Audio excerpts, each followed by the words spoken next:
একজন আলেম সন্তান যখন বাবা মারা যাওয়ার পরে বাবার জানাজা পড়ায়, আপনারা বলেন তো দেখি, সন্তান নিজে যখন বাবার জানাজা পড়ায় তার চোখে পানি আসবে কি আসবে না? চোখের মধ্যে পানি আসবে তো? আসবে। সন্তান যখন বাবা মার জানাজা পড়ায়, বাবা মার জানাজা পড়ানোর সময় সন্তানের চোখ দিয়ে যখন টপ টপ করে পানিগুলো বেয়ে বেয়ে পড়ে, আরশে আযীমের মালিক রব্বুল আলামিন তখন ডাক দিয়া বলে ফেরেশতাদেরকে, ও আমার ফেরেশতারা, যেই লোকটা জানাজা পড়াইতেছে এই লোকটার চোখ দিয়ে পানি আসতেছে কেন? সে কান্না করতেছে কেন? ফেরেশতারা উত্তর দিবে, রব্বুল আলামিন যে লাশটার জানাজা পড়াচ্ছে ওই লাশের ওই লোকটার রক্ত যে ব্যক্তি ইমামতি করতেছে তার শরীরেও আছে। অর্থাৎ মৃত ব্যক্তিটা হলো তার বাবা তার মা, এই জন্য সে দুঃখে, এই জন্য সে তার মা বাবার মায়া মহব্বতে সে চোখের পানি ছেড়ে দিয়ে কান্না করতেছে। আমার ভাইয়েরা, রব্বুল আলামিনের কাছে ওই সন্তানের চোখের পানি এত ভালো লাগে, মা বাবার জন্য যে সন্তান চোখের পানি ছেড়ে কান্দে, জানাজার নামাজের মধ্যে চোখের পানি ছেড়ে দিয়ে যখন সে ইমামতি করে, রব্বুল আলামিনের কাছে এটা এত পছন্দনীয় হয়। রব্বুল আলামিন ফেরেশতাদেরকে ডাক দিয়া বলে, ও আমার ফেরেশতারা, তোমরা সাক্ষী থাকো, আমার যেই বান্দা পিতামাতা হয়ে সন্তানকে মাদ্রাসায় শিক্ষায় শিক্ষিত করেছে, সন্তানকে জানাজার নামাজটা পড়ানোর মতো শিক্ষা তাকে দিয়েছে, আমি ঘোষণা দিতেছি আমি আমার সেই আলেমের বাবা মার কবরের আযাবগুলোকে মাফ করে তাকে জান্নাতুল ফিরদাউসের মত্র মাকাম দান। আজকের দারুল কোরআন ওয়াস সুন্নাহ কওমি মহিলা মাদ্রাসা ও যুব সমাজের উদ্যোগে দ্বিতীয় বার্ষিক তাফসিরুল কোরআন মাহফিলের সম্মানিত সভাপতি সাহেব, অত্র এলাকার অত্যন্ত প্রবীণ মুরব্বী আলেমে দ্বীন হযরত মাওলানা ওয়াইস আল কারনী সাহেব দামাত বারকাতুহুম, সহকারী সভাপতি সাহেব হযরত মাওলানা সিদ্দিকুর রহমান সাহেব এবং শামসুল হুদা সাহেব দামাত বারকাতুহুম, আজকের এই মাহফিলের প্রধান অতিথি জনাব তাফাজ্জল হোসেন খান দিলীপ সাহেব, সাবেক মেয়র কটিয়াদী পৌরসভা, কটিয়াদী, কিশোরগঞ্জ। আমার সামনে উপবিষ্ট দূর দূরান্ত থেকে আগত দিনপ্রিয় তাওহীদি জনতা এবং পর্দার আড়ালে মা ও বোনেরা, সকলকে আন্তরিক শুভেচ্ছা ও মোবারকবাদ জানিয়ে আজকের আলোচনা শুরু হচ্ছে। সর্বপ্রথম রব্বুল আলামিনের শুকরিয়া, যিনি আমাদেরকে মাগরিবের নামাজ আদায় করার পরে আজকের এই গুরুত্বপূর্ণ মজমা, যেগুলোকে হাদিসের পরিভাষায় জান্নাতের বাগান বলা হয়েছে, এরকম জান্নাতের বাগানে আল্লাহ তাআলা আমার আপনার মতো গুনাহগারকে কবুল করেছেন। এজন্য দিল থেকে শুকরিয়া আদায় করি, আলহামদুলিল্লাহ। আমার ভাইয়েরা, আমি আমার খুতবায় আজকের আলোচিত অংশের যেই আয়াতটা ধরে আমি আলোচনা করব সেই আয়াতটা তেলাওয়াত করেছি। রব্বুল আলামিন পবিত্র কোরআনের সূরাত ইব্রাহিমের একদম প্রথম নম্বর আয়াতে ইরশাদ করেছেন, আলিফ লাম রা কিতাবুন আনজালনাহু ইলাইকা লিতুখরিজান নাস মিনাজ যুলুমাতি ইলান নূর। ওগো নবীজি, আমি আপনার উপর কোরআন অবতীর্ণ করলাম, এই কোরআনকে আপনার উপর আমি অবতীর্ণ করলাম, উদ্দেশ্য হলো লিতুখরিজান নাস মিনাজ যুলুমাতি ইলান নূর, যাতে করে আপনি মানুষদেরকে অন্ধকার থেকে আলোর দিকে নিয়ে আসতে পারেন। মানুষদেরকে যেন অন্ধকারের কবল থেকে বের করে তাদেরকে যেন আলোর দিশা দেখাইতে পারেন, এই জন্য আমি আল্লাহ আপনাকে কোরআন দিয়েছি। আমার ভাইয়েরা, রব্বুল আলামিন আমার নবী জনাবে মুহাম্মদুর রাসূলুল্লাহ সাল্লাল্লাহু আলাইহি ওয়াসাল্লামকে যখন দুনিয়াতে পাঠাইছিলেন, তখন কি দুনিয়ার মধ্যে সূর্য উঠতো না? উঠতো কিনা? তখন দিনের বেলা দুনিয়াতে সূর্য উঠতো, সূর্যের আলোর ব্যবস্থা ছিল। রাতের বেলা রাতের আকাশে তারকা খচিত নক্ষত্ররাজি ছিল, রাতের আকাশে চন্দ্র থাকতো, তারকা থাকতো। দিনের বেলাও আলোর ব্যবস্থা ছিল, রাতের বেলাও আলোর ব্যবস্থা ছিল। আমার ভাইয়েরা, বর্তমানের এই অধুনা বিশ্বে আমাদের যেমন এলইডি লাইটের ব্যবস্থা আছে, এরকম লাইটের ব্যবস্থা হয়তো ছিল না, কিন্তু মানুষ রাতের বেলা তার ঘরকে আলোকিত করার জন্য কুপি অথবা আগুনের কমপক্ষে ব্যবস্থা ছিল, ঠিক কিনা? যদিও আমাদের মতো এরকম আধুনিক ব্যবস্থা ছিল না, কিন্তু তাদের কাছে তখন আগুন জ্বালানোর মতো, আলো জ্বালানোর মতো আগুন বা কুপি এই ধরনের জিনিস থাকতো। তাহলে আমার রব্বুল আলামিন পবিত্র কোরআনে যে ইরশাদ করলেন, আপনি যেন তাদেরকে অন্ধকার থেকে আলোর দিকে বের করেন। এই অন্ধকার দ্বারা উদ্দেশ্য কি? তখন তো তাদের মাঝে অন্ধকার ছিল না। বর্তমানে আমাদের পৃথিবী যেমন আলোকিত, দিনের বেলা যেমন সূর্যের আলো আমরা পাই, রাতের বেলা যেমন চন্দ্রের আলো পাই, ঠিক 1400 বছর আগেও তো ঠিক একই কারবার ছিল। তখনও তো আকাশে সূর্য উঠতো, তখনও তো আকাশে চন্দ্র উঠতো। তাহলে এই অন্ধকার দ্বারা কি উদ্দেশ্য? কথা বুঝতে পেরেছেন আমার ভাইয়েরা? এই অন্ধকার দ্বারা উদ্দেশ্য হলো মূর্খতার অন্ধকার। কারণ জাহিলি যুগের মানুষের কাছে তখন যদিও সূর্যের আলো ছিল, চন্দ্রের আলো ছিল, কিন্তু তাদের মধ্যে দ্বীন ইলম শিক্ষার কোনো আলো তাদের মধ্যে ছিল না। কোরআনের আলো, কোরআনের শিক্ষার আলো তাদের মধ্যে ছিল না। এই জন্য রব্বুল আলামিন বললেন, তাদের মধ্যে যেই মূর্খতার অন্ধকার রয়েছে, সেই সমস্ত মূর্খতার অন্ধকারকে দূরীভূত করে আপনি যেন তাদেরকে সেই অন্ধকার থেকে কোরআনের শিক্ষার আলোর দিকে নিয়ে আসতে পারেন। এই জন্য রব্বুল আলামিন আমি আপনার উপর কোরআন নাজিল করেছি। বলেন সুবহানাল্লাহ।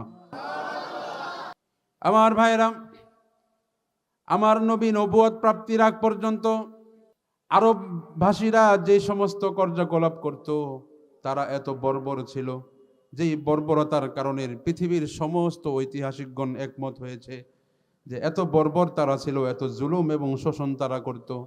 তাদেরকে সাধারণ কোনো মানুষ না, বরং তাদেরকে ঐতিহাসিকগণ আইয়ামে জাহিলিয়া নামে নামকরণ করেছে। তারা এত বর্বর ছিল, তারা এত উগ্র ছিল, তাদের মধ্যে হত্যা, হানাহানি, মারামারি, কাটাকাটি, চুরি, রাহাজানি এত বেশি পরিমাণ ছিল, তাদেরকে মানুষ আইয়ামে জাহিলি যুগের লোক বলতে বাধ্য হয়েছে, ঠিক কিনা আমার ভাইয়েরা? কোরআনের আলো এবং কোরআনের শিক্ষা না থাকার কারণে জাহিলি যুগের মানুষদের মধ্যে মোট 5 ধরনের অপরাধ তাদের মধ্যে বেশি বেশি ছড়িয়ে পড়েছিল, তাদের মধ্যে খুব ব্যাপক আকার ধারণ করেছিল। 1 নম্বর হলো তাদের মধ্যে শিরকি বিস্তার করেছিল। তারা একমাত্র আল্লাহ তাআলার ইবাদত করত না, আল্লাহ তাআলার সাথে তারা আরো বিভিন্ন ধরনের মূর্তি এবং আগুনের পূজা করত। কিন্তু আমার ভাইয়েরা, তারা যে তৎকালীন জমানায় আল্লাহ ছাড়া আরো অন্যান্য উপাস্যর পূজা করত, আরো অন্যান্য উপাস্যের ইবাদত করত, তাদের কাছে একটা ব্যাখ্যা ছিল যে আমরা তাদেরকে মূলত আল্লাহর মতো সমকক্ষ মনে করি না, বরং লিতুকররিবুনা ইলাল্লাহি যুলফা, বরং আমরা এই সমস্ত মূর্তির ইবাদত এই জন্য করি যাতে করে এই মূর্তিগুলো আমাদেরকে আল্লাহর কাছাকাছি নিয়ে যায়, এই জন্য আমরা মূর্তির ইবাদত করি। আমার ভাইয়েরা, আপনাদেরকে জিজ্ঞাসা করতে চাই, জাহিলি যুগে মানুষ যেমন শিরকে লিপ্ত ছিল, আল্লাহ তাআলার সাথে অন্যদেরকে যেভাবে শিরিক করত, এইরকম শিরিক বর্তমানে আমাদের সমাজে আছে না নাই? আছে। আমাদের সমাজেও অনেক শিরিকি কার্যক্রম চলতেছে। বরং আমরা জাহিলি যুগের মুশরিকরা যেভাবে শিরিক করত, এর থেকেও আরো বড় আকারের শিরিক করতেছি। কারণ তারা যে শিরিক করত, তাদের উদ্দেশ্য ছিল আমরা এই মূর্তিগুলোকে আল্লাহর সমকক্ষ মনে করি না। কিন্তু বর্তমান জমানায় যারা মুশরিক আছে, যারা বাবার দরবারে গিয়ে সেজদা দেয়, পীরের দরবারে গিয়ে যারা সেজদা দেয়, তারা তাদের বাবাকে এবং পীরকে সরাসরি আল্লাহর মতো ক্ষমতাবান মনে করে, ঠিক কিনা? তারা মনে করে কারো যদি বাচ্চা না হয় তাহলে বাবার দরবারে তারা গরু নিয়ে যায়, বাবার কাছে গিয়ে বলে বাবা আমার জন্য একটা বাচ্চার ব্যবস্থা করে দেন, আমাকে বাচ্চা দেন। কারো যদি সম্পদের মধ্যে ধস নামে, বাবার কাছে গিয়ে বলে বাবা আমি তো বিপদে আছি, বিপদ থেকে উদ্ধার করে দেন। জাহিলি যুগের মুশরিকরা যেরকম আল্লাহ তাআলার উপর ভরসা করত, একমাত্র ক্ষমতা আল্লাহ তাআলার, এই বিশ্বাসটা তাদের মধ্যে ছিল। কিন্তু বর্তমানে আমরা জাহিলি যুগের মুশরিকদের থেকেও আরো খারাপ হয়ে গিয়েছি। এই ছিল তাদের 1 নম্বর অপরাধ, তাদের মধ্যে শিরকি ছড়িয়ে পড়েছিল। তাদের মধ্যে যে 2 নম্বর অপরাধ ছিল, তাদের মধ্যে সুদ ছড়িয়ে পড়েছিল। তারা মানুষকে এমনি এমনি টাকা হাওলাত দিত না, টাকা হাওলাত দেওয়ার সাথে সাথে তারা এর মাসে মাসে এর আবার আলাদা চার্জ ধরত, সুদ খাইতো। আমার ভাইয়েরা, জাহিলি যুগের মানুষরা যেই গুনাহ করার কারণে তারা জাহিলি হয়েছে, অন্ধকারের বর্বর জাতি হয়েছে। আমার ভাইয়েরা, বর্তমানেও আমাদের সমাজে সুদ প্রচলিত আছে না নাই? আছে না? আছে। বরং জাহিলি যুগের থেকেও আরো অনেক বেশি পরিমাণ ছিল। জাহিলি যুগে শুধুমাত্র মধ্যপ্রাচ্যের মধ্যে এই সুদের ব্যবস্থা ছিল। পৃথিবীর শুধু মক্কা মদিনা এর আশেপাশের কিছু এলাকায় সুদ ছিল, সব জায়গায় এরকম সুদের প্রচার প্রসার ছিল না। কিন্তু আমার ভাইয়েরা, আজকে 1400 বছর পরে আমরা এমন একটা যুগে উপনীত হয়েছি, আমরা শুধু সুদের মধ্যে জড়িত না, বরং একটা মহল্লার প্রত্যেকটা ঘরে ঘরে কিস্তি নামক সুদ ঢুকে গিয়েছে। বলেন ঠিক কিনা? প্রত্যেকটা মহল্লায় মহল্লায়, প্রত্যেকটা পাড়ায় পাড়ায়, প্রত্যেকটা ঘরে ঘরে এখন সুদ ঢুকে গিয়েছে। এনজিও কোম্পানির মাধ্যমে মানুষ এখন গণহারে দলে দলে তারা সুদের মধ্যে ঢুকে যাচ্ছে। এই ছিল তাদের 2 নম্বর অপরাধ।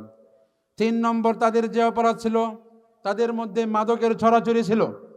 বর্তমানে আমাদের সমাজে যারা মদখোর আছে, গাঞ্জাখোর আছে, তারা কিন্তু সমাজে দেখবেন একটু লোকায় থাকে, বুক ফুলায় চলতে পারে না, নিজেরাই নিজেদেরকে ছোট মনে করে।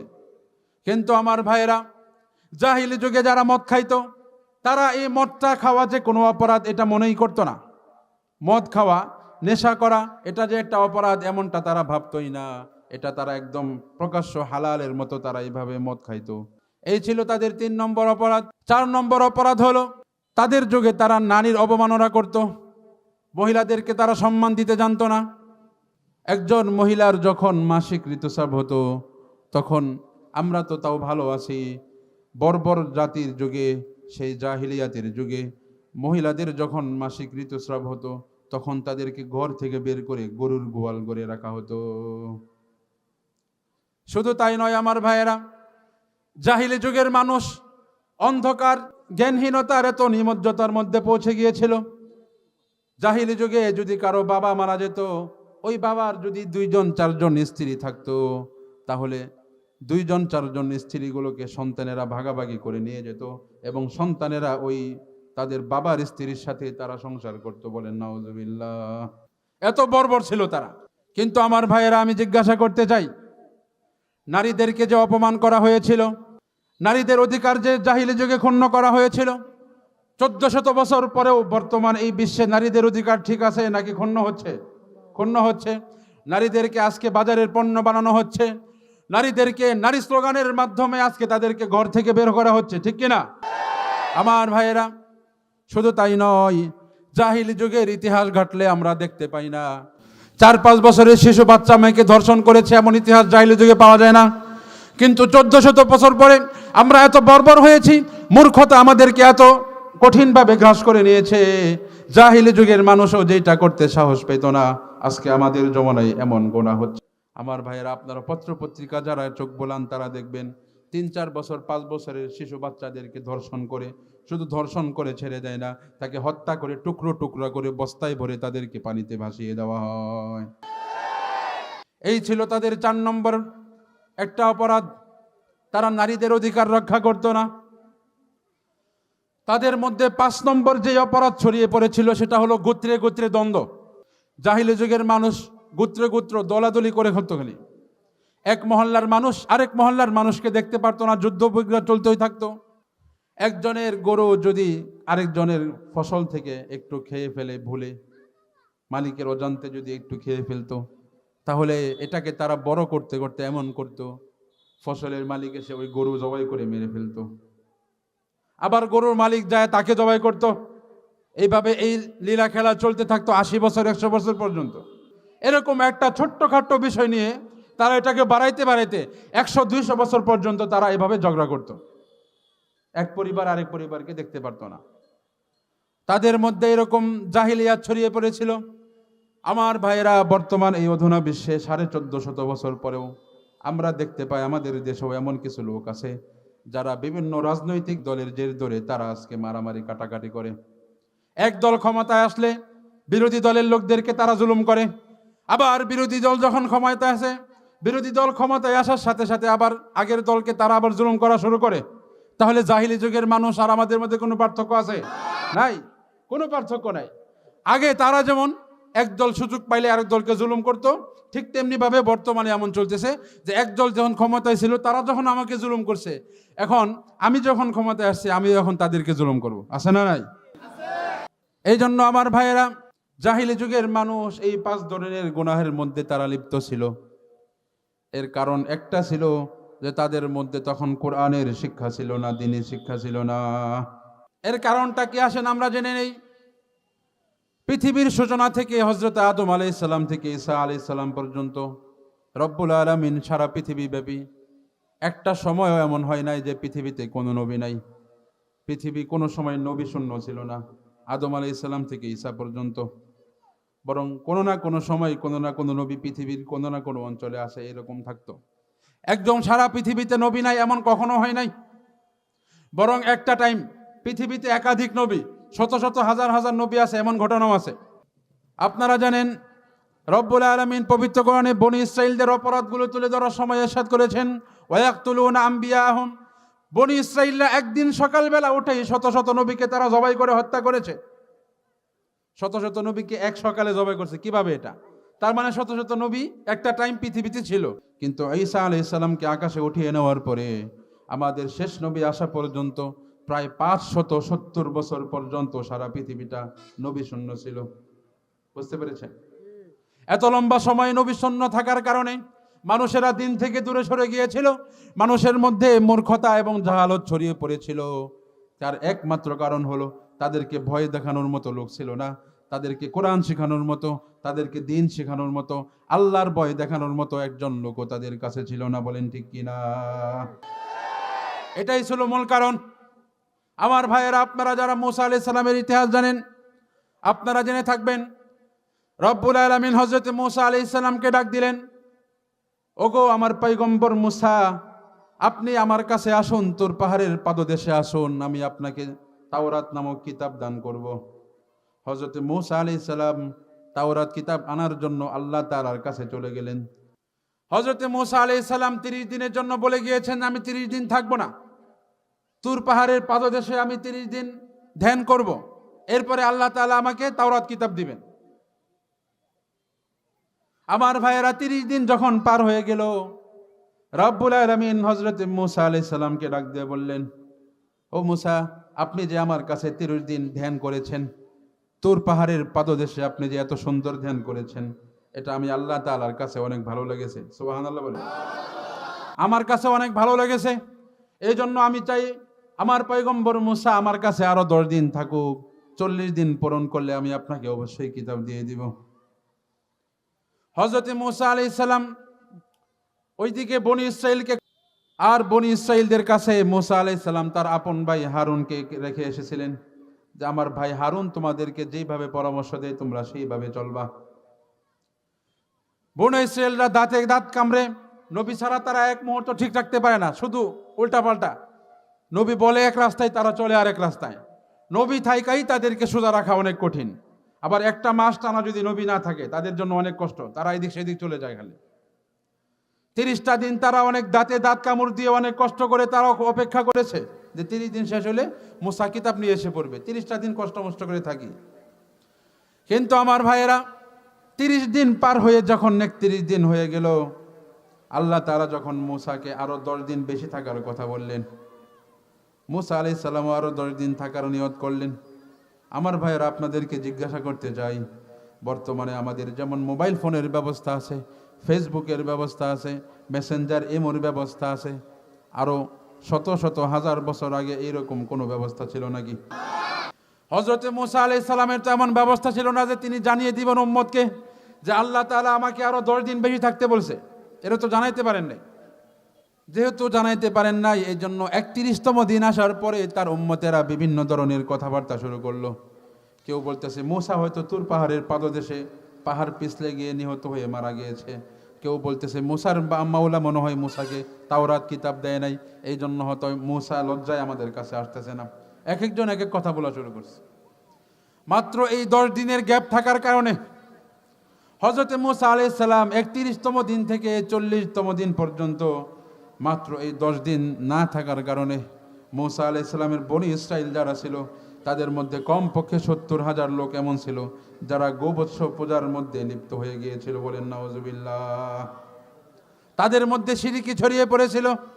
মাত্র 10 দিন না থাকার কারণে, 10 দিন না থাকার কারণে একটা গোটা জাতি যদি মুশরিক হয়ে যেতে পারে, তাহলে 570 বছর পর্যন্ত হযরত ঈসা আলাইহিস সালামকে পৃথিবী থেকে উঠিয়ে নেওয়া থেকে আমাদের নবী পর্যন্ত প্রায় 570 বছর পৃথিবীতে কোনো নবী ছিল না। এই জন্য মূলত তাদের মধ্যে এত বর্বরতা, এত মূর্খতা ছড়িয়ে পড়েছিল, বলেন ঠিক কিনা? আমার ভাইয়েরা, এই ছিল জাহিলি যুগের অবস্থা। তাদের গোটা সমাজ ব্যবস্থা পুরো শরীরের মধ্যে পচন ধরে গিয়েছিল, অসুস্থতার মতো আকার ধারণ করেছিল। রোগ যত ছোট হয় ডাক্তার তত ছোট, রোগ যত বড় হয় ডাক্তার তত বড় হয়। কথা কোন ঠিক না বেটি? আমার আপনার যদি সাধারণ ঠান্ডা কাশি হয়, তাহলে কি আমি ভাগলপুর মেডিকেলে যাব? ঢাকা মেডিকেল, সরওয়ার্দী মেডিকেলে যাবেন কেউ ঠান্ডা কাশির জন্য? যাবেন না।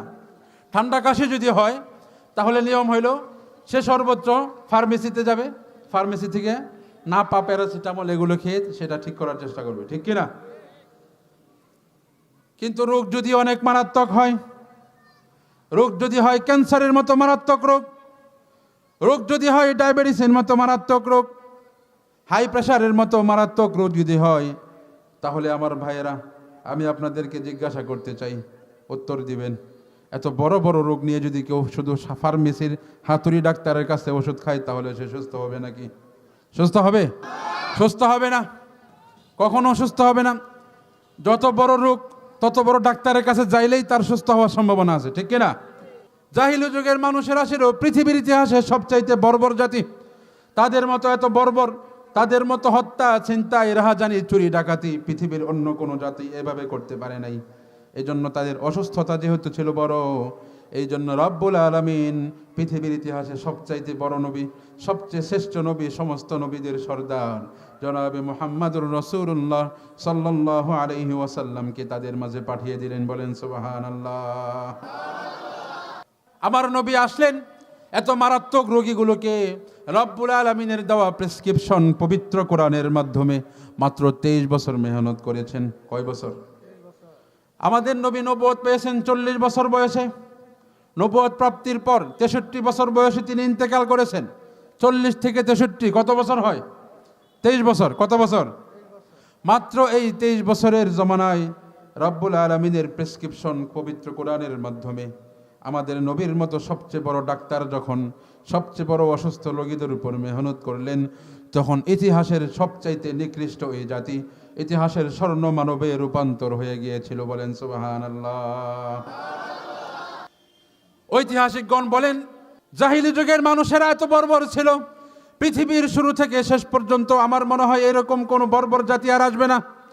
এরকম বর্বর জাতিকে মাত্র 23 বছরের ব্যবধানে আমূল পরিবর্তন এনে যে সমস্ত মানুষেরা একটা টাকার জন্য আরেকজন মানুষকে খুন করে ফেলতো, একটা সামান্য একটা বিষয়ের জের ধরে 100 বছর 200 বছর পর্যন্ত তারা পারিবারিকভাবে সামাজিকভাবে যুদ্ধ লড়াই চালিয়ে যেত, সেই সমস্ত বর্বর এবং মূর্খ জাতিকে মাত্র 23 বছরের মেহনতের মাধ্যমে তাদেরকে স্বর্ণ মানবে রূপান্তর করেছেন কে? রূপান্তর করেছেন কে?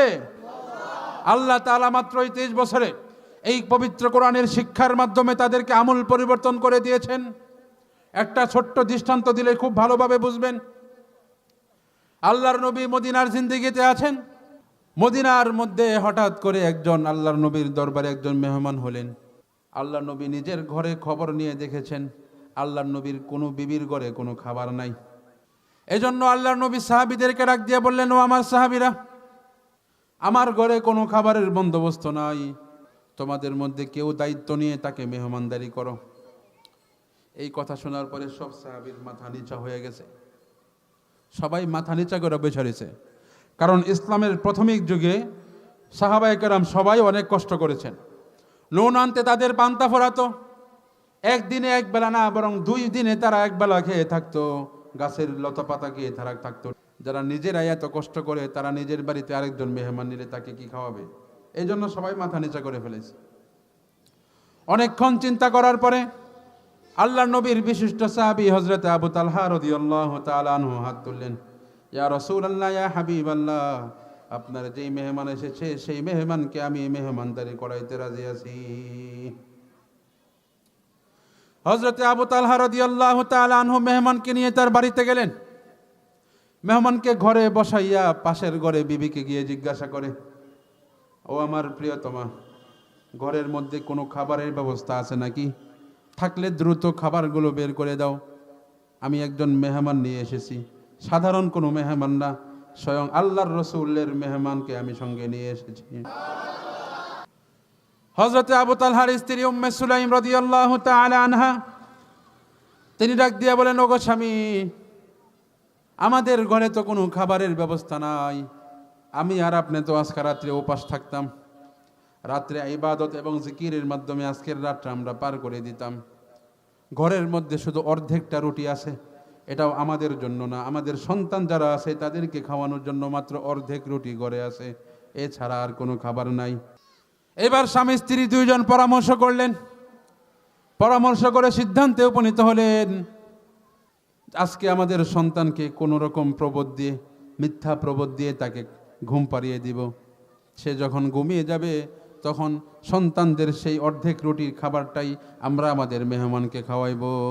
সুবহানাল্লাহ বলেন।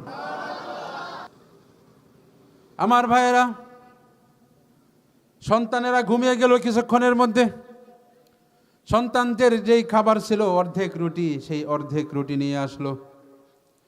সেই অর্ধেক রুটি নিয়ে মেহমানের সামনে পেশ করা হলো। মেহমান বলেন, আমি মেহমান ঠিক আছে, কিন্তু মেজবানকে সাথে নেওয়া খাওয়া নবীর সুন্নত, আপনিও আমার সাথে আসেন, খাবেন আপনিও। এই কথা বলার পরে হযরত আবু তালহা আবার পাশের ঘরে চলে গেলেন, বিবি সাহেবের কাছে পরামর্শ চাচ্ছেন। মেহমান তো একা খাইতে রাজি না, সে তো আমাকে নিয়ে খাবে, রুটি মাত্র অর্ধেক, সে নিজে একা খাইলেই মোটামুটি তার পেটটা ভরবে। এখন যদি গিয়ে আমিও তার সাথে খাই তাহলে তো মেহমানের পেট ভরবে না, মেহমানের রাতে থাকতে কষ্ট হবে, ঠিক কিনা? কষ্ট হবে না? আমার ভাইরা, বিবির কাছে যাওয়ার পরে বিবি এত সুন্দর পরামর্শ দিলেন, কারণ তিনিও তো আল্লাহর নবীর সাহাবিয়া। হযরতে আনাস রাদিয়াল্লাহু তাআলা আনহুর মা হযরতে উম্মে সুলাইম বলেন, স্বামী, আমার মাথায় একটা বুদ্ধি আছে, আপনি একটা খালি প্লেট নিয়ে যাবেন আপনার হাতে করে, একটা খালি প্লেট নিয়ে আপনি মেহমানের ঘরে ঢুকবেন, কিন্তু ঘরে ঢুকে সর্বপ্রথম কাজ করবেন, ঘরের মধ্যে যেই বাতিটা আছে সেই বাতিটা আপনি নিভিয়ে দিয়ে তারপরে খেতে বসবেন। ঘরের মধ্যে বাতি নিভিয়ে দেওয়া হলো।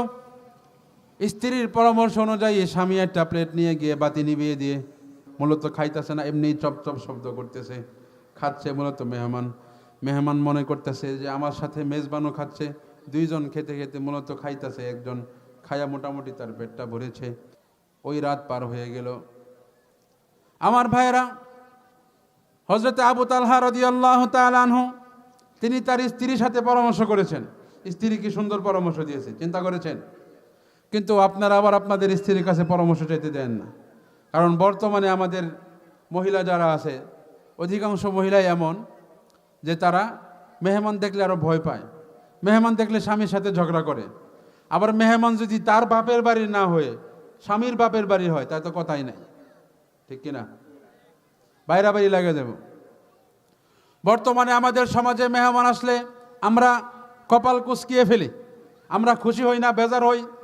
অথচ আল্লাহর নবীর হাদিস যদি আমরা জানতাম তাহলে আমাদের এমন হতো না।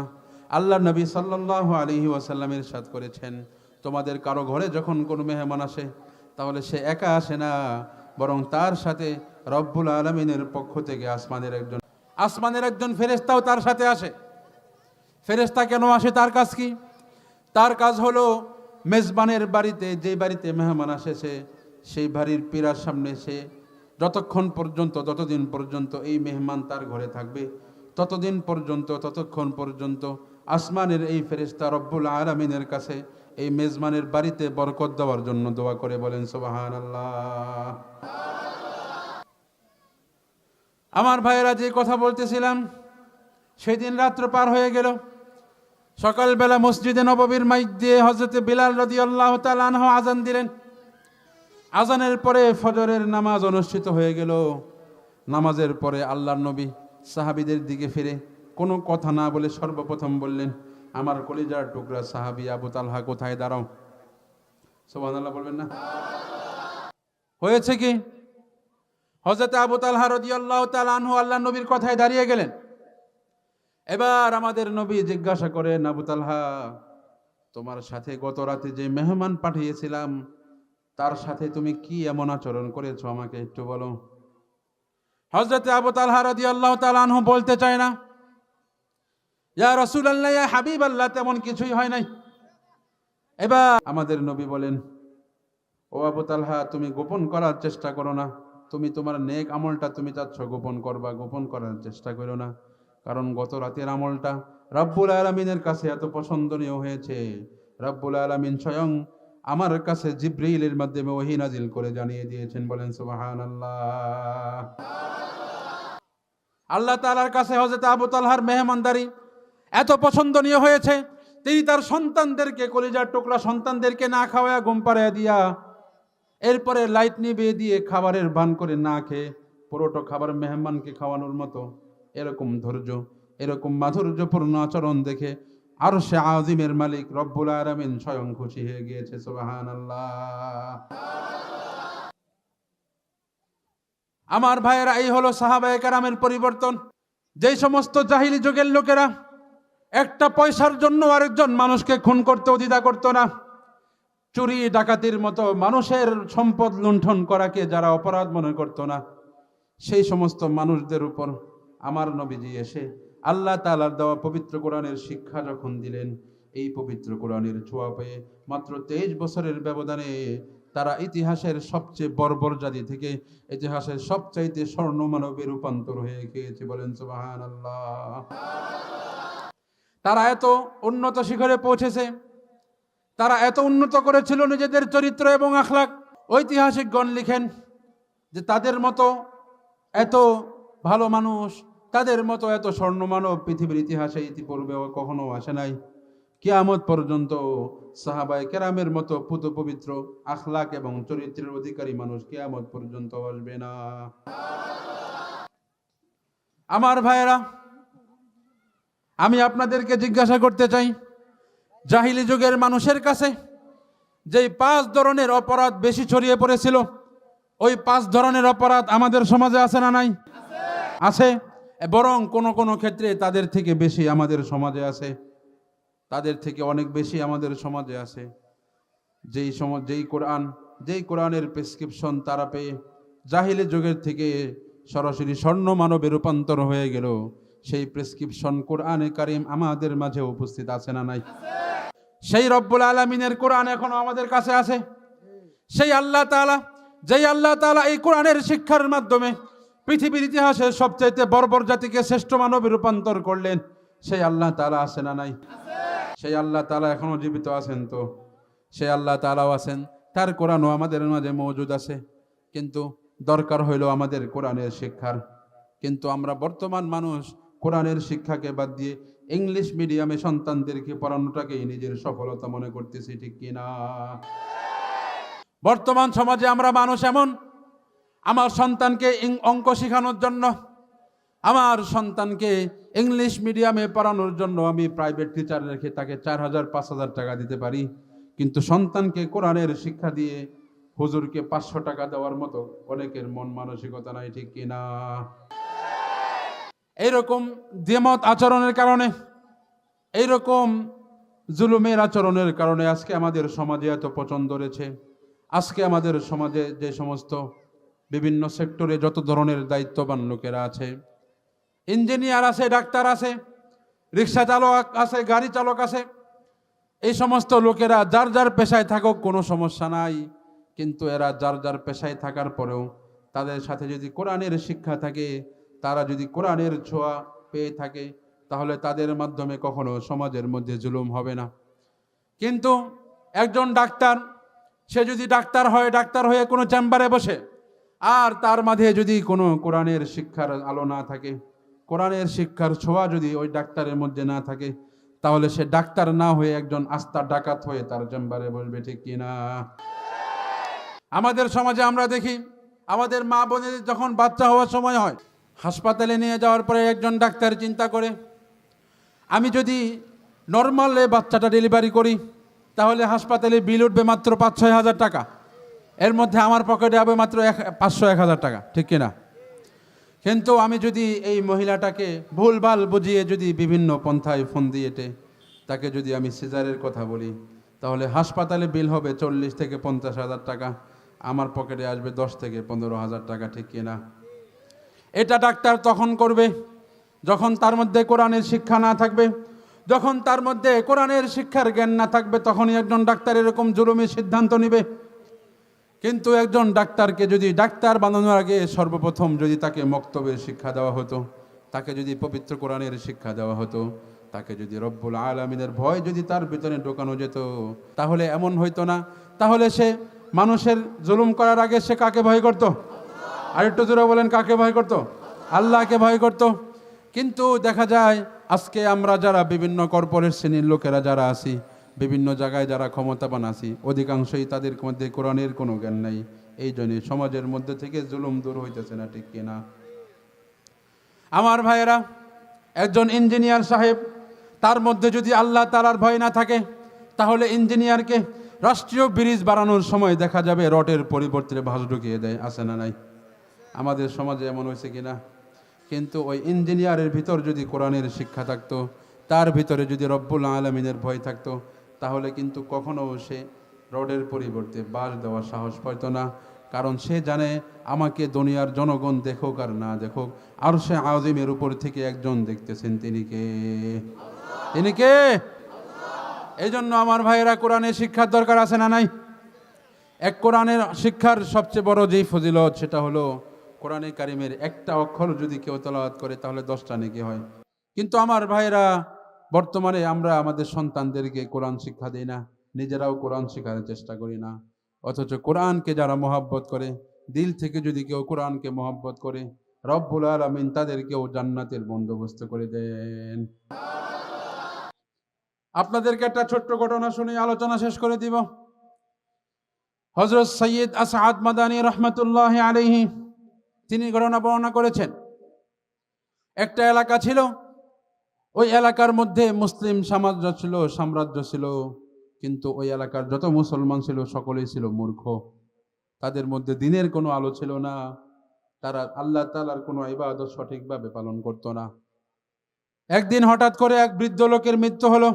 ওই এলাকার মধ্যে পুরো এলাকা জুড়ে একজন লোক খুঁজে পাওয়া যায় নাই, যে লোকটা এই বৃদ্ধকে জানাজা দিবে, এমন লোক পাওয়া যায় নাই।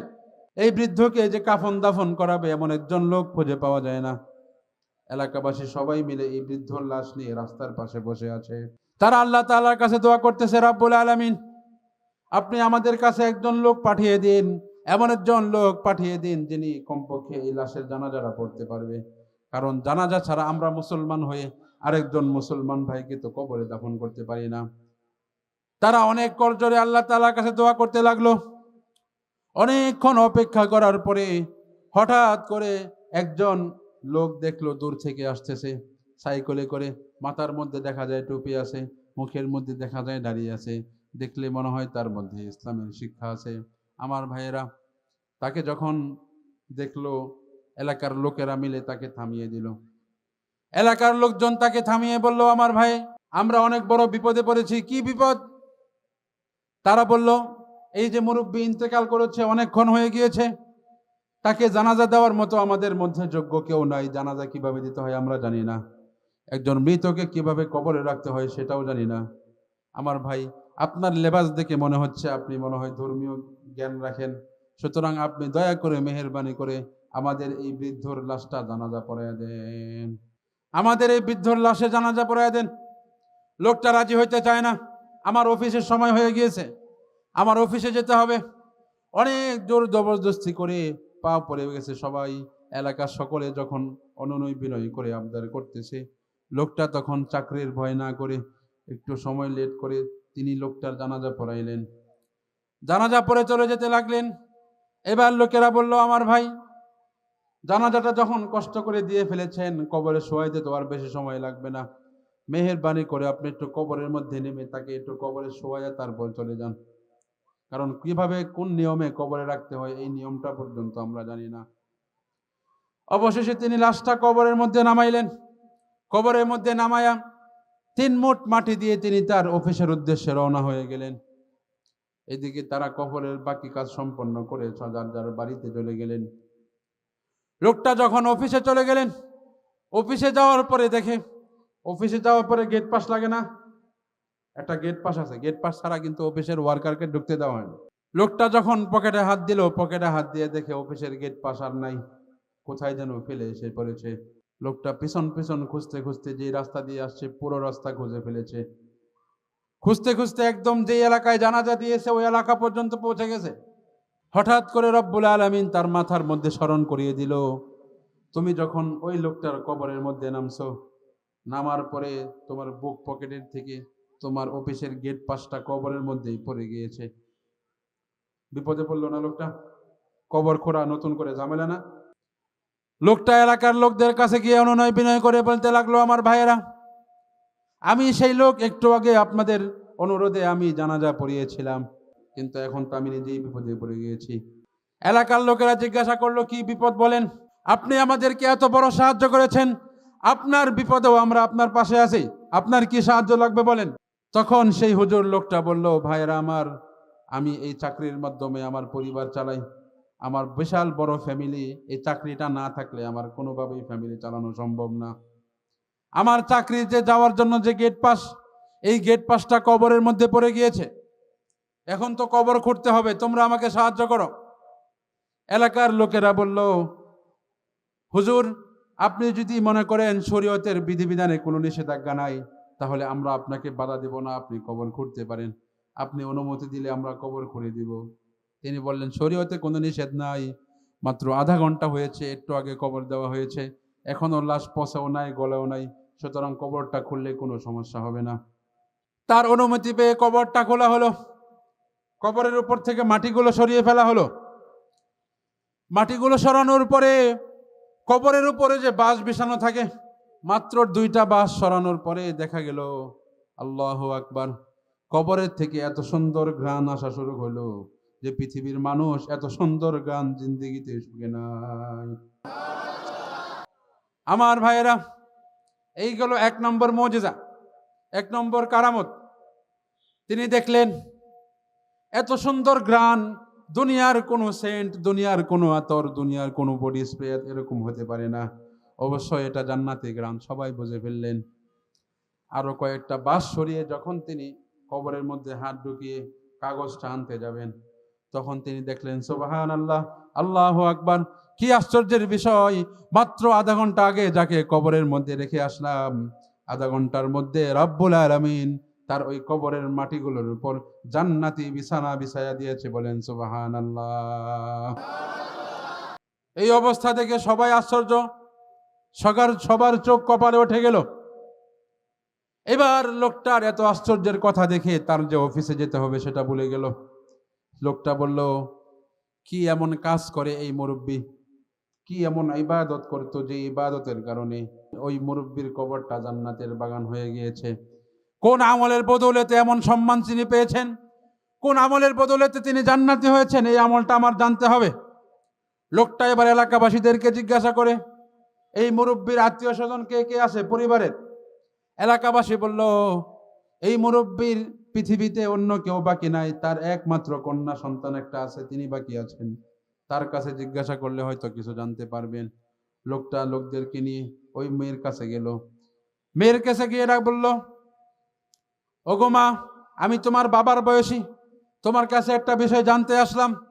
তোমার বাবাকে আধা ঘন্টা আগে আমরা মাত্র কবরে রেখে আসলাম, আধা ঘন্টা পরে দরকারের কারণে কবর খুঁড়ে দেখি তোমার বাবার কবরটা জান্নাতের বাগান হয়ে আছে। তোমার কাছে আমাদের জানার বিষয় হলো, তোমার বাবা কি এমন বিশেষ আমল করত, যে বিশেষ আমলের কারণে তোমার বাবাকে আল্লাহ তাআলা এত সম্মান দিয়েছেন? কোন বিশেষ আমলের কারণে তোমার বাবার কবরটাকে জান্নাতের বাগান বানিয়ে দিয়েছেন? তখন লোকটির মেয়ে বলল, আমার বাবা তো ওই রকম কোনো আমল করতেন না, এমন কোনো বুজুর্গ লোকও ছিলেন না। আপনি তো জানেন এই এলাকার যত মানুষ আছে তাদের মধ্যে দিনই কোনো শিক্ষা নাই, কিভাবে একজন লোককে জানাজা দিতে হবে এটাও কেউ জানে না। এলাকার সবাই মূর্খ, আমার বাবাও এরকম মূর্খ একজন লোক। আমার বাবা একজন কৃষক ছিল, প্রতিদিন সকালবেলা তিনি কৃষি কাজ করতে খেতে চলে যেতেন, সন্ধ্যাবেলা মাগরিবের আজান হয়ে যাওয়ার পরে যখন তিনি ক্ষেত থেকে চলে আসতেন, ক্ষেত থেকে ফিরে আসার পরে আমার বাবা সুন্দর করে তার হাত পাগুলো সুন্দর করে ধুতেন, সুন্দর করে পবিত্র হয়ে পবিত্র হয়ে আলমারির উপর থেকে একটা মোটা বই আছে, ওই বইটা আনতেন। ওই বইটা এনে একটা একটা লাইন ধরতেন এবং বলতেন, ইয়ে বি সচ কাহা, ইয়ে বি মেরা মাওলা কা ফরমান, ইয়ে বি মেরা মাওলা কা ফরমান। আমার বাবা প্রত্যেক দিন মাগরিবে পরে সুন্দরভাবে পবিত্রতা অর্জন করে ওই যে মোটা একটা কিতাব আছে, ওই কিতাবটা তিনি নিতেন, নিয়ে নিয়ে প্রত্যেকটা লাইন তিনি তো পড়তে পারতেন না, মূর্খ মানুষ কিভাবে পড়বেন, কিন্তু মূর্খ হইলেও তিনি না পড়তে পারলেও প্রত্যেকটা লাইনে সুন্দরভাবে আঙ্গুল দিয়ে বোলাইতেন এবং বলতেন, এইটা আমার আল্লাহ তাআলার বাণী, আমার আল্লাহ তাআলা সত্য কথা বলেছেন, আমার আল্লাহ তাআলা সত্য কথা বলেছেন। এই কথাগুলো বলতো এবং তার চোখ দিয়ে জোরে জোরে পানি গড়িয়ে পড়তো। বলেন সুবহানাল্লাহ। এবার ওই হুজুর জিজ্ঞাসা করলো, ওই কিতাবটা এখনো তোমাদের ঘরে আছে নাকি? মেয়েটি বলল, এখনো আমাদের ঘরের আলমারির উপরে কিতাবটা আছে। লোকেদের অনুমতিতে হুজুর বললেন, তাহলে কষ্ট করে কিতাবটা আনো, দেখতে চাই সেটা কোন বই। কোন বইটা? তোমার বাবা দেখে দেখে চোখের পানি ফেলতো। যখন আনা হলো, গিলাফ থেকে যখন বের করা হলো, তখন দেখা গেল পৃথিবীর অন্য কোনো কিতাব না, এটা হলো স্বয়ং আল্লাহ তাআলার ঐশী গ্রন্থ, মহাগ্রন্থ আল কোরআন। বলেন সুবহানাল্লাহ। আজকেও আমাদের সমাজে এমন মুরব্বী আছে না নাই, যারা কোরআন শিখতে পারবে না? আছে না? এমন আছে যারা কোরআন শিখতে পারবে না, বিভিন্ন ব্যস্ততার কারণে কোরআন শিখতে পারে না। আপনাদেরকে আমি বলবো, কোরআন শিখতে না পারলে কোরআন শেখার চেষ্টা করুন। তাও যদি না পারেন, কমপক্ষে কোরআনের মহব্বত করুন, কোরআনটাকে একটু বুকে জড়িয়ে নিন, সুন্দর করে ওযু করে কোরআনটাকে একটু বুকে জড়ান, এরপরে কোরআনটাকে একটু স্পর্শ করেন, খুলে একটু মাওলা পাকের কালামগুলো একটু চোখ দিয়ে নজর বোলান।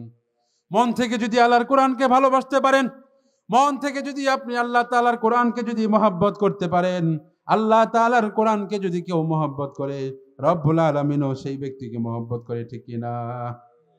আমার ভাইরা, একটা দৃষ্টান্ত দেখেন। আপনি অনেক কষ্ট করে একটা বই লিখলেন, অনেক কষ্ট করে যে কোনো একটা টপিকের উপর একটা বই লিখলেন। এখন আপনার একজন পাগল পাঠক, প্রিয় পাঠক এমন আছে, আপনার বইটা যেখানে যায় সেখানে নিয়ে যায় সফরে, এবং সে আপনার বইটা খুলে খুলে পড়ে। ঠিক আছে? পড়তে না পারলেও আপনার বইটা সে রাখে, সম্মান করে আপনার বইটাকে, এবং আপনাকে অনেক মহব্বত করে। আপনি বলেন, ওই লোকটাকে আপনি অনেক ভালোবাসবেন না? আল্লাহ তাআলাও তো এরকম। আল্লাহ তাআলা তো আমার আপনার থেকেও আরো অনেক দয়ালু। আল্লাহ তাআলার পবিত্র কোরআন আমরা যারা পড়তে পারি না, এরপরেও যদি আমরা এই কোরআনের মহব্বত করি, এই কোরআনের এই বিধিবিধানগুলো যদি সমাজে বাস্তবায়ন করার চেষ্টা করি, তাহলে রব্বুল আলামিন আমাদেরকেও ভালোবাসবেন এবং পছন্দ করবেন। ঠিক কিনা? এই জন্য কোরআনের সাথে মহব্বত রাখার দরকার আছে না নাই? রাজি আছেন তো ইনশাল্লাহ? কোরআনের মহব্বত রাখতে হবে কিভাবে? আমার ভাইরা, আমাদের এখানে আজকের এই মাহফিলটা হলো দারুল কোরআন ওয়াস সুন্নাহ কওমি মহিলা মাদ্রাসা। আমাদের অনেক মেয়ে আছে, ছেলে আছে, ছোট ছোট বাচ্চা মেয়ে ছেলে আছে। আমরা এদেরকে স্কুলে শিক্ষা দিতেছি, কারণ আমাদের উদ্দেশ্য আমরা তাকে হুজুর বানাবো না। ভালো কথা। আপনার সন্তানকে আপনার হুজুর বানানোর দরকার নাই। আপনার সন্তানকে আপনি ডাক্তার বানান, ইঞ্জিনিয়ার বানান, আমাদের কোনো আপত্তি নাই। কিন্তু আপনার কাছে আমাদের অনুরোধ থাকবে, আপনার সন্তানকে স্কুলের শিক্ষা দেওয়ার আগে মাদ্রাসায় কমপক্ষে 2-3 বছর শিখায় নেন, যাতে করে ফরজে আইন পরিমাণ ইলমটা সে শিখতে পারে। আপনার মৃত্যুর পরে যেন আপনার জানাজা কমপক্ষে পড়তে পারে। এতটুকু পরিমাণ শিক্ষা দিয়া তারপরে আপনার সন্তানকে আপনি ডাক্তার বানান, আপনার সন্তানকে আপনি ইঞ্জিনিয়ার বানান, আমাদের কোনো আপত্তি নাই। বুজুর্গানে দিনের কিতাবের মধ্যে পাওয়া যায়, একজন আলেম সন্তান যখন বাবা মারা যাওয়ার পরে বাবার জানাজা পড়ায়। আপনারা বলেন তো দেখি, সন্তান নিজে যখন বাবার জানাজা পড়ায়, তার চোখে পানি আসবে কি আসবে না? চোখের মধ্যে পানি আসবে তো? আসবে। সন্তান যখন বাবা মার জানাজা পড়ায়, বাবা মার জানাজা পড়ানোর সময় সন্তানের চোখ দিয়ে যখন টপ টপ করে পানিগুলো বেয়ে বেয়ে পড়ে, আরশে আযীমের মালিক রব্বুল আলামিন তখন ডাক দিয়া বলে ফেরেশতাদেরকে, ও আমার ফেরেশতারা, যেই লোকটা জানাজা পড়াইতেছে, এই লোকটার চোখ দিয়ে পানি আসতেছে কেন? সে কান্না করতেছে কেন?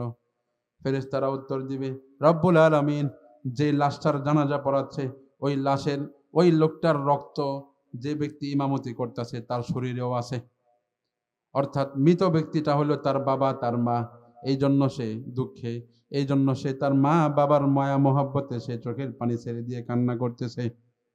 আমার ভাইয়েরা, রব্বুল আলামিনের কাছে ওই সন্তানের চোখের পানি এত ভালো লাগে, মা বাবার জন্য যে সন্তান চোখের পানি ফেলে কান্দে, জানাজার নামাজের মধ্যে চোখের পানি ছেড়ে দিয়ে যখন সে ইমামতি করে, রব্বুল আলামিনের কাছে এটা এত পছন্দনীয় হয়। রব্বুল আলামিন ফেরেশতাদেরকে ডাক দিয়া বলে, ও আমার ফেরেশতারা, তোমরা সাক্ষী থাকো, আমার যেই বান্দা পিতামাতা হয়ে সন্তানকে মাদ্রাসায় শিক্ষায় শিক্ষিত করেছে, সন্তানকে জানাজার নামাজটা পড়ানোর মতো শিক্ষা তাকে দিয়েছে, আমি ঘোষণা দিতেছি, আমি আমার সেই আলেমের বাবা মার কবরের আযাবগুলোকে মাফ করে তাকে জান্নাতুল ফিরদাউসের উচ্চ মাকাম দান করে দিলাম। এই হলো আমার ফায়দা ভাইয়েরা আমার। আপনি আপনার সন্তানকে ইঞ্জিনিয়ার বানান, কোনো আপত্তি নাই। আপনি ডাক্তার বানান, আমাদের কোনো প্রশ্ন নাই। কারণ ডাক্তার ইঞ্জিনিয়ার ছাড়া দেশ চলবে নাকি? চলবে? ডাক্তার ইঞ্জিনিয়ারেরও দরকার আছে, প্রত্যেকটা সেক্টরে মুসলমান লোক থাকার দরকার আছে, কিন্তু প্রত্যেকটা সেক্টরের ওই সমস্ত যোগ্য ব্যক্তিদেরকে দুনিয়াবি শিক্ষা দেওয়ার আগে, কলেজ ইউনিভার্সিটির শিক্ষা দেওয়ার আগে কমপক্ষে 2-3টা বছর তাদেরকে এই সমস্ত নুরানি মাদ্রাসার মতো মাদ্রাসায় পড়ানোর দরকার আছে না নাই? আল্লাহ তাআলা আমাদের সবাইকে, আমাদের সন্তানগুলোকে ফরজে আইন পরিমাণ ইলমে দ্বীন শিক্ষা করানোর এবং তাদেরকে মাদ্রাসা শিক্ষায় শিক্ষিত করার তৌফিক দান করুন। আমিন। ওয়া আখিরু দাওয়ানা আলহামদুলিল্লাহি রাব্বিল আলামিন।